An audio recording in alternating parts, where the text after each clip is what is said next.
Well, it happens to nearly half of all couples, divorce. But now you don't have to cry about it. You can have a party.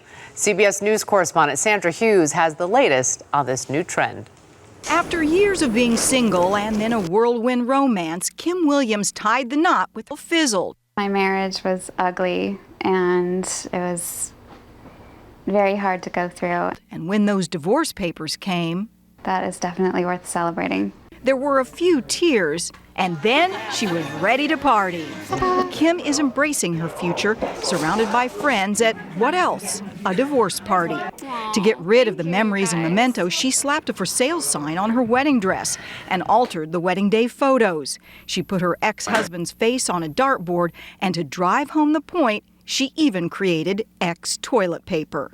Even now, with divorce so commonplace, getting an invitation like this to a divorce party celebrating the end of a marriage might be slightly shocking. With celebrity breakups in the news every day, the shame of being divorced may be losing its sting and celebrating the end gaining steam. Author Laura Dave has written a book about the trend. In her novel, The Divorce Party, she talked to dozens of couples calling it quits. And I started hearing a lot about this idea of having a compassionate divorce party, which is when two people get together at the end of their marriage to sort of celebrate everything that came before, as opposed to feeling acrimonious that it was over. But just plain over was the theme of this party. When Kim Williams cut into this cake, she was celebrating singlehood. Sandra Hughes, CBS News, Monterey, California.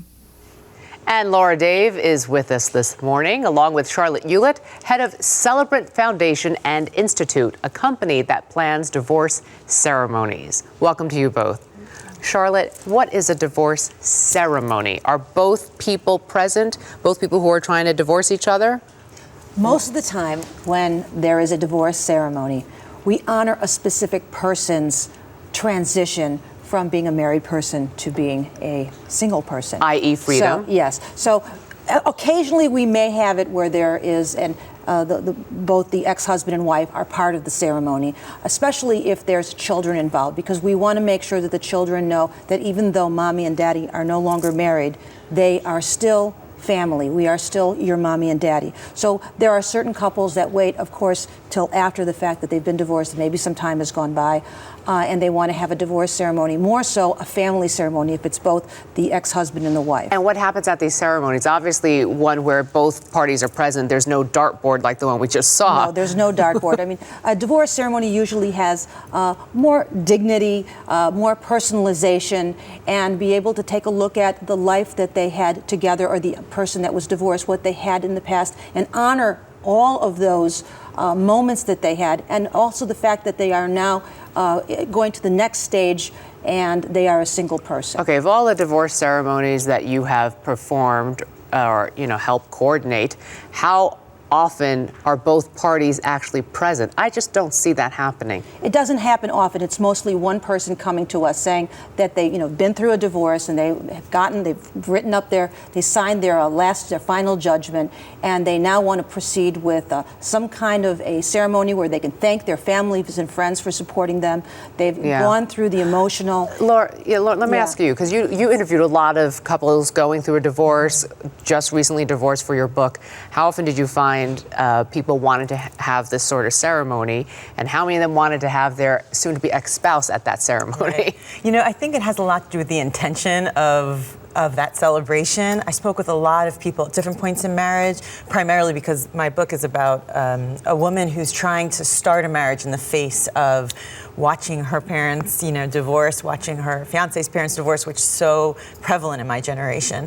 And so I did find a lot of people who, in the interest of helping their children heal, wanted to do something that was nice, but more than not, you have to really be ready for that. And if you're not, the celebration is about yourself, it's about moving on, it's about freedom.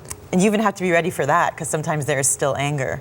Yeah, I would say so. It seems like a little bit like the party we saw. It was promoting a little bit of the anger with the dartboard. Mm-hmm. Is that a healthy way to go about acknowledging your newfound freedom? Charlotte, Laura? I don't really think so. I think that sometimes people have this concept of the stigma of divorce, where people feel that, oh, now is the time for me to break loose. I've been through so much, and I think we look at it in a comic way. It's like this comic tragedy, and I don't think that's really the way to go. I think that people can maybe do something where they're having a little fun, but at the same time, a divorce party is one thing, but a divorce ceremony would honor this transition. The final word, Laura. What's the biggest thing you learned about marriage or divorce in writing your book and all the research you did? The number one thing I found out is that people still believe in lifelong commitment, and they'll be brave enough to try with someone or try again. Thank God. It was getting so depressing here. Laura, Dave, and Charlotte Hughes, thank you, ladies. Thank you.